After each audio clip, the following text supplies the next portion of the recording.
Another team that I do think will win, and I am confident will win, and I don't know. I feel really good about this. I do like the Rams facing this Vikings team. You talk about, it's McVay going against his student in Kevin O'Connell, and I mean the matchup of Stafford versus Darnold, who slowly looks like it's approaching midnight on his pumpkin clock. We're getting to be that point of the year because he put up a pretty bad stinker in Detroit, and we're going to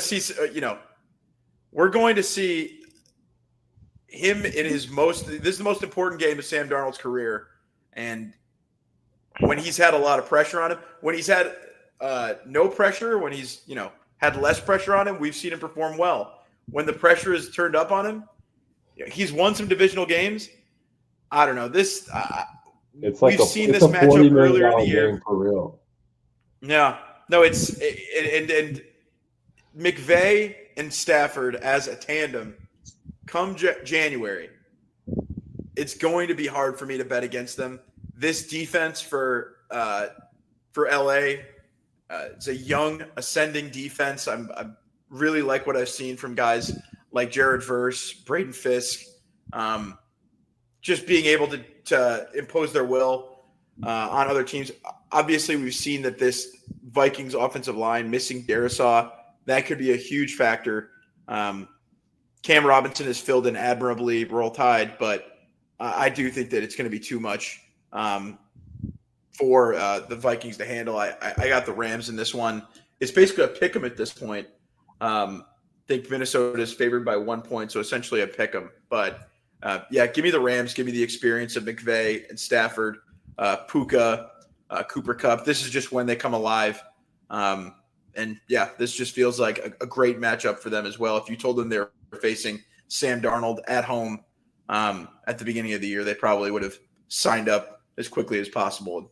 And Sam Darnold has started to fall off here. So what are your guys' thoughts on this game? Does anybody think that does anybody have the Vikings?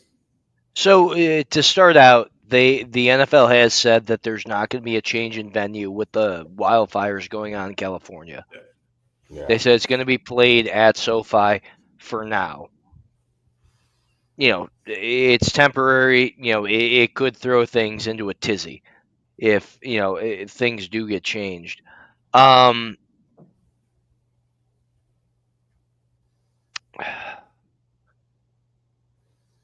Here's my question to you guys. How much do you discount the season that Sam Darnold just had based off one game against not the Detroit defense that was there week 1 through 10, 11, 12, 14? Where does that Mike, how much does it weigh? This is my point, Mike. This isn't a random regular season game. This isn't, oh, wow, Sam Darnold did well today. We're in the playoffs. This is going to be – everyone's going to be locked in. He's not going to sneak up on anybody. And we've seen him consistently when the pressure is on, his composure crumbles. And, I mean, it's not, a new thing. This has been what has hampered him throughout his career. It's the reason that he was a backup last year, was that he hasn't been able to consistently show you that this has been the year that he's done his best. That's for sure. But I don't have faith in him to outduel Stafford and McVay and this Rams offense specifically. Yeah, the only thing that I go ahead, Turtle.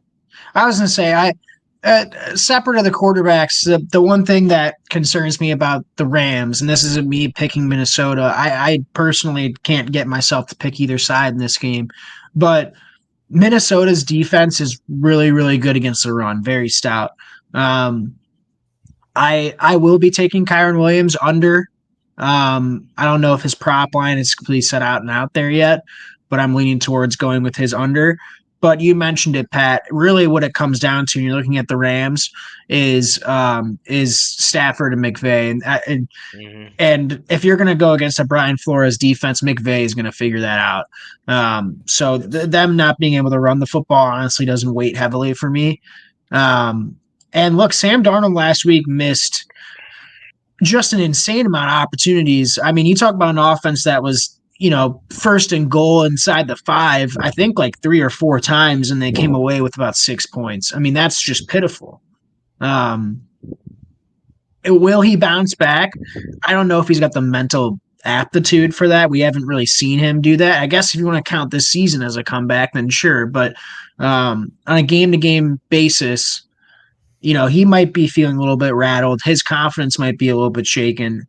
I think the early part of the game is what's going to matter. And honestly, this might be another one of those games where I wait and then live bet it, because if Sam Darnold comes out shaky, you have to imagine his confidence is taking a hit, and that's when you can come in and really buy on the Rams. And I'll say I've been one of my first appearances on the pod, I think it was like week 4 or 5, and I said the Rams coming out of their early bye. I'm like, this is a team you want to buy on. They were 1-4 at the time, and I want to get my victory lap in because I had them. Pats on the back this episode. Pats on the back. Yeah. Yeah. So, Pats on the back. Again, for this game, it's tough for me to get to either side. The Rams defense is. You mentioned it, Pat. They're young and ascending, and I think they've outperformed expectations, but they're still not a great defense. That's why this is where rubber meets the road for Sam Darnold. If he can't have success in this spot against what's a below average defense in the Rams, statistically speaking, even, then yeah, I mean, you got to start asking questions if he's your quarterback next year or not.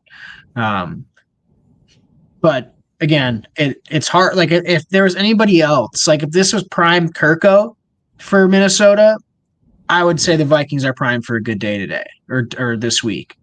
But it's not prime Kirko. It's Sam Darnold, and at this point, you don't know what you're going to get out of him. So hard for me to come to a conclusion on the side for this game, or the total, to be quite frank, because I just don't know how Minnesota's offense is going to look in the spot with the questions of Sam Darnold. So here, Turtle, I love that point. Where I fall on it is, I mean, you look at week 17, 16, and 15. They allowed 9, 9, and 6 points. I think you have Sam Darnold coming into his most like, this is, you get the contract, or we're gonna put in not the player option. What's the franchise tag? Like it is. You're gonna get paid, or you're gonna get franchise tagged, and we'll figure it out from there. The Rams defense has allowed 9, 9, and 6 points in weeks 17, 16, and 15. I love the under in this game. I think you go Brian Flores up against this team with a struggling Sam Darnold at 47.5. I mean, we can maybe Matt Stafford has actually played very well going into the back end of this season, but very well is a touchdown. Kyren Williams has been kind of stifled. There's not much offense coming from the Rams other than that Seattle game where, they lost. They lost. The Rams are already in the playoffs. I don't think I love the under here. I love the Rams +1. I think when you go master versus student, I think he's going to be able to outduel Sam Darnold. It's going to be an ugly game. It's going to be an ugly, ugly game. I think the defenses are going to be the ones that will decide this game. I don't think there's going to be 100 yards from Kyren Williams. I don't think Justin Jefferson will get over 66 yards. which is over-under is set at right now, 66.5. Really? I do not think so. It's Turtle immediately goes to go bet it. To go go bet bet the No, over. I'm looking at the other props too. I No. want to see Kyron Williams rushing total. But yeah, I keep going. Don't mind me. No, I think this is a game where it's master versus student, and I think it's going to be ugly. I think it's going to be very, very ugly. And I think you're going to see turnovers on both sides of the ball. Give me the under. Give me the under. Give me under 23.5 on both of these teams. Yeah. That's fair.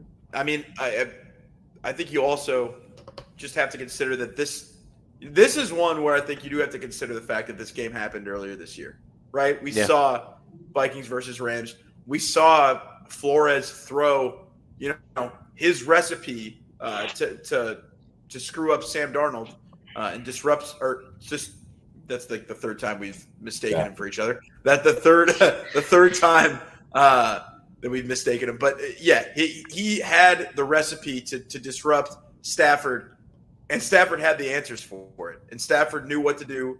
McVay knew which way to go. I think it will be a chess match, but I think you're facing a chess master in Sean McVay and Matt Stafford. I'm not gonna let it happen again. Matt Stafford is the perfect guy to carry out what Sean McVay is looking to do. And we saw it earlier this year against Brian Flores. I think Brian Flores is such a kind of gimmicky, I don't know if gimmicky is it sounds very disparaging to say it that way, but like a unique defensive play caller, in that he's almost always coming from a zero look. Cover zero, is basically his base defense. And Matt Stafford, for the most part, was able to pick it apart last time these two teams played each other. So we'll see. I am going to have faith, no matter what, in Matt Stafford and Sean McVay in January in the playoffs. They're just too much experience against a team, like I said, where Kevin O'Connell, Sam Darnold, certainly, I don't trust that they'll be able to collectively have the composure as a team to be able to outlast. If this game were in Minnesota, maybe it's a different story. Maybe it's that's a very difficult place to play. Who knows? SoFi will probably be taken over by Vikings fans. Maybe it won't make a difference. But I think it does matter, the fact that this game is in LA. And once again, that we've just seen it happen earlier this year, and the Rams were able to get the best of them. Okay, I'm going to... Pat, do you... Sorry. Hold on. Reel it back. The game might be moved to Glendale, Arizona because of the wildfires. That does change a lot. That's an indoor stadium, neutral field. So far. It was going to be indoors either way. Yeah. Well, there's still wildfires that could... Well, okay. Smoke, but it could... I guess SoFi is no like chance a weird... No chance of the stadium setting on fire. I'm just saying it could be moved to Glendale. That would make sense because the smoke. I mean, the smoke would get in. It's smoke. Yeah. So I wonder how that would affect the fans in that game. If it gets moved to Glendale, whether there would be more or less. I think way more Vikings would. They're evacuating LA. I guess people in LA have their own things to worry about, so it'll be an even more juiced away field advantage for the Vikings. Nonetheless, this is going to come down to Matt Stafford versus Sam Darnold for me. Yeah. One last question: do you guys think that the way Sunday night went against Detroit and how emotional it was to play for a 1 seed versus having to go on the road, do you guys think there's any sort of emotional hangover for the Vikings, and is that factored into the handicap at all when it comes to all right, well, you did have everything in front of you?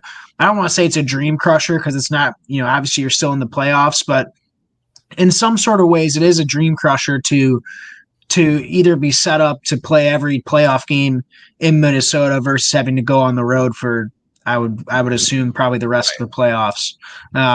Is there any sort of mental mental hangover for a Minnesota team in that regard? Is that something that you guys are thinking about? Yeah. How much faith does this team actually have in Sam Darnold? I think that's really what it comes down to. When you're looking no. They peaked too early. Let's hear Christian's thought. What do you say? When they put Sam Darnold up on their shoulders, on the team's shoulders, and celebrated like they won a Super Bowl, I do think that's kind of they peaked too early. You're seeing Brian Flores getting a lot of head coach interview opportunities. Even if he comes back, I think, that's a difficult situation to be in and of itself. I mean, having to worry about scheduling interviews and doing virtual interviews in the middle of a playoff run. And also, I mean, we talked about them at the beginning of the year. I think we all thought it was pretty early as far as like a talent perspective with Minnesota on both sides of the ball.